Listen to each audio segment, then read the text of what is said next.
सनातन धर्म में भाद्रपद अमावस्या को क्यों इतना महत्वपूर्ण माना जाता है? आखिर इसके संबंध में क्या कहते हैं शास्त्र? मित्रों, पंचांग के अनुसार भाद्रपद अमावस्या तिथि की शुरुआत 14 सितंबर 2023 को सुबह 4:48 पर होगी और इसकी समाप्ति 15 सितंबर 2023 को सुबह 7:09 पर होगी। हिंदू धर्म में पितरों की शांति के लिए अमावस्या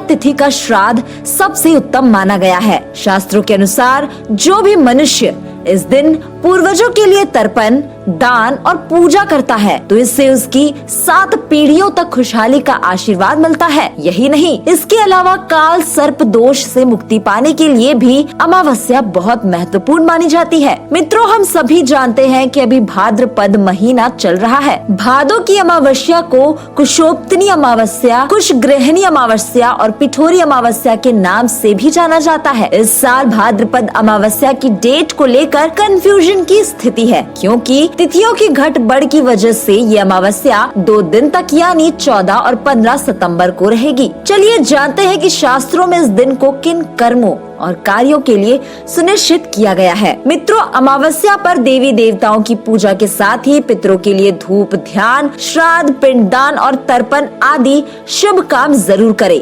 सुबह देवी देवताओं की पूजा करें और दोपहर में पितरों के लिए धूप, ध्यान और शाम को तुलसी के पास दीपक जलाएं। इस दिन सुबह जल्दी उठे और सूर्य देव को अर्घ्य अर्पित करें। जल चढ़ाने के लिए तांबे के लोटे का इस्तेमाल करें। लोटे में पानी के साथ फूल और चावल भी जरूर डालें। इसके अलावा भाद्रपद अमावस्या पर पवित्र नदी में स्नान, दान के अलावा कुशा घास जरूर एकत्रित करने का विधान भी है। कुश घास देवताओं और पितर देवों के पूजन कर्म के लिए श्रेष्ठ होती है। मान्यता है कि ये कुशा साल भर में पूजा पाठ, पितरों के श्राद्ध क्रम में इस्तेमाल की जाए तो समस्त कार्य बिना विघ्न के पूर्ण हो जाते हैं। वहीं कुशा घास की अंगूठी पहनकर श्राद्ध कर्म करने से पूर्वजों की आत्मा को तृप्ति मिलती है। इस घास को बहुत पवित्र माना गया है। कुश के आसन पर बैठकर पूजा करने से देवी देवता जल्द पूजा स्वीकार करते हैं। मित्रों, शास्त्रों के अनुसार माना जाता है कि कुश की उत्पत्ति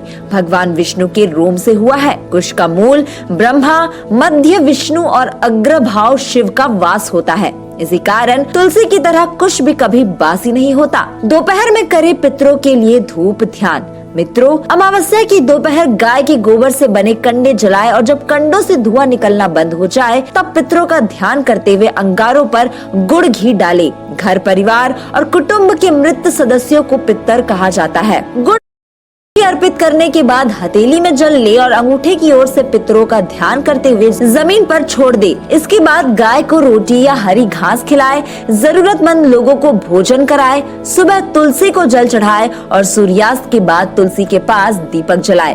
ध्यान रखें, शाम को तुलसी को स्पर्श नहीं करना चाहिए। दीपक जलाकर तुलसी की परिक्रमा करें। कैसे करें भगवान विष्णु का अभिषेक? तो दोस्तों, इस दिन घर के मंदिर में बाल गोपाल के साथ ही विष्णु जी और लक्ष्मी जी का अभिषेक करें। इसके लिए दक्षिणावर्ती शंख का प्रयोग करें। भगवान का अभिषेक करने के लिए शंख में केसर मिश्रित दूध भरे और भगवान को अर्पित करें। दूध चढ़ाते समय क्रीं कृष्णाय नमः और ओम नमो भगवते वासुदेव मंत्र का जाप करें। दूध के बाद जल से भगवान का अभिषेक करें। भगवान को नए वस्त्र अर्पित करें। इत्र लगाए, हार फूल से श्रृंगार करें, चंदन से तिलक लगाए। साथ ही तुलसी के पत्तों के माखन, मिश्री और मिठाई का भोग लगाए। ऐसा करना बेहद शुभ फलदायी होता है। तो मित्रों, इस वीडियो में फिलहाल इतना।